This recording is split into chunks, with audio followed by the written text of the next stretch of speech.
प्रिय विद्यार्थियों, आज की इस क्लास में मैं आपको समझाने वाला हूं नाभिकीय विखंडन और नाभिकीय संलयन। प्यारे विद्यार्थियों, ये बोर्ड एग्जाम की दृष्टि से बहुत ज्यादा इंपॉर्टेंट टॉपिक है, यानी नाभिकीय विखंडन और नाभिकीय संलयन। देखिए, बोर्ड एग्जाम में आपसे प्रश्न किस तरीके से पूछा जाता है कि नाभिकीय संलयन तथा नाभिकीय विखंडन को उदाहरण सहित परिभाषित कीजिए, या नाभिकीय विखंडन और नाभिकीय संलयन को उदाहरण देकर समझाइए। प्यारे विद्यार्थियों, सबसे पहले हम पढ़ेंगे नाभिकीय विखंडन। ठीक है, देखिए बहुत आसान और सरल भाषा में आपको मैं समझाता हूं, बस ध्यान से सुनिएगा। देखिए नाभिकीय विखंडन क्या होता है। देखिए शब्द से ही पता चल रहा है कि नाभिकीय विखंडन यानी नाभिक का विखंडन।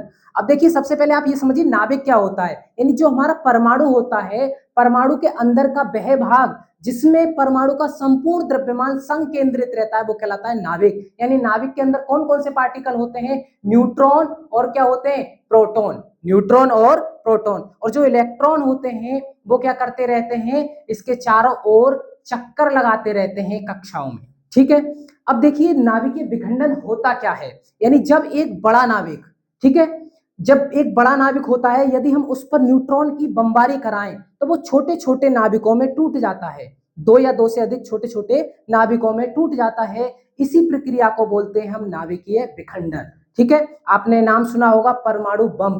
परमाणु बम में यही क्रिया होती है, यानी जब एक यूरेनियम एक भारी नाभिक होता है जो बेरियम और क्रिप्टॉन जैसे छोटे छोटे दो नाभिकों में टूट जाता है और बहुत सारी ऊर्जा उत्सर्जित होती है। अब ये ऊर्जा कहां से आती है, देखिए प्यारे साथियों, यहाँ पे एक एग्जाम्पल दिया हुआ है नाभिकीय विखंडन का, यानी यूरेनियम है, इस पर न्यूट्रॉन की बमबारी कराई तो ये बेरियम और क्रिप्टॉन जैसे दो नाभिकों में टूट गया और 3 न्यूट्रिनो पार्टिकल मिले और बहुत सारी ऊर्जा उत्सर्जित हुई। तो ये ऊर्जा कहां से आई, देखिए होता क्या है, यानी यहाँ पर इन दोनों का, न्यूट्रॉन का और यूरेनियम का जो द्रव्यमान है, ठीक है, वो बेरियम और क्रिप्टॉन और 3 न्यूट्रिनो पार्टिकल के द्रव्यमान से अधिक है। इनसे तीनों के द्रव्यमान से अधिक है, तो यहाँ पर द्रव्यमान की क्या हुई, क्षति हुई। तो ये द्रव्यमान क्षति ही किसमें बदल जाती है, ऊर्जा में। ये सब आप जानते हैं आइंस्टीन के द्रव्यमान ऊर्जा संरक्षण के नियम से। ठीक है, देखिए लिखा हुआ है, जब कोई भारी नाभिक न्यूट्रॉन की बमबारी से दो लगभग बराबर नाभिकों में टूटता है तो इस प्रक्रिया को नाभिकीय विखंडन कहते हैं, तथा इस प्रक्रिया में उत्पन्न ऊर्जा को नाभिकीय ऊर्जा कहते हैं। एग्जाम्पल है, जब यूरेनियम 92 U 235 पर न्यूट्रॉन की बमबारी की जाती है तो वह बेरियम और तथा क्रिप्टॉन के आइसोटॉप्स में टूट जाता है तथा 3 न्यूट्रॉन उत्पन्न होते हैं और ऊर्जा निकलती है। उसका ये एग्जाम्पल दिया हुआ है, ये एग्जाम्पल आपको लिख करके आना है। ठीक है, क्वेश्चन अगर आपसे पूछा जाए नाभिकीय विखंडन तथा नाभिकीय संलयन पूछा जाएगा दोनों तो 5 नंबर में आएगा। यदि एक ही पूछा जाएगा उदाहरण सहित तो 3 नंबर में आएगा। ठीक है, अगर केवल 1 या 2 नंबर में पूछा जाएगा तो आप उदाहरण ही लिख सकते हैं या फिर डेफिनेशन दे सकते हैं। ठीक है, अब समझेंगे हम नाभिकीय संलयन क्या होता है।